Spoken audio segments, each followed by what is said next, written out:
This is Stretch from Yeti Cycles, and we're here at the 2012 Sea Otter Classic, and we're looking at Jared Graves' prototype 303 World Cup Carbon.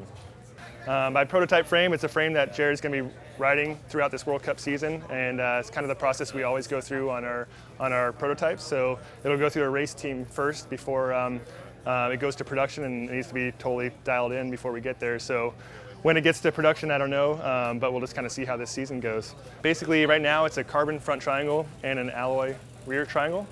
So in the past, we've had the 303 RDH, which was a single pivot and used a horizontal rail to control the shock rate. And before that, we had the original 303, which used a vertical rail and a horizontal rail. So in this case, we've kind of made some changes, and basically we use a short link up here and a vertical rail here. And what this allows us to do is to have a really unique wheel path.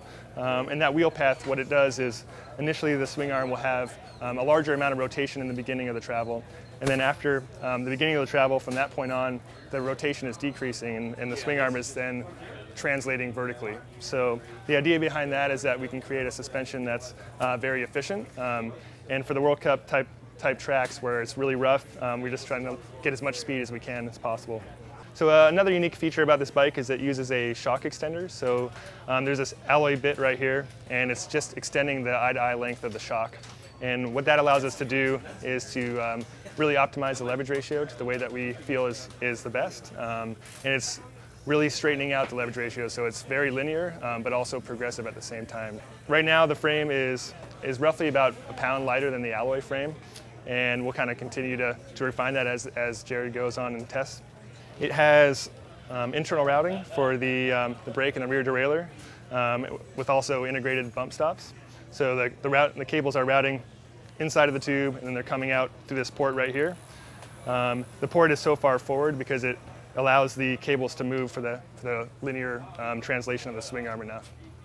There's also internal routing in the seat stay right here. So very clean routing, which is something that the World Cup racers are always looking for. So right now there's really only 4 of these in existence.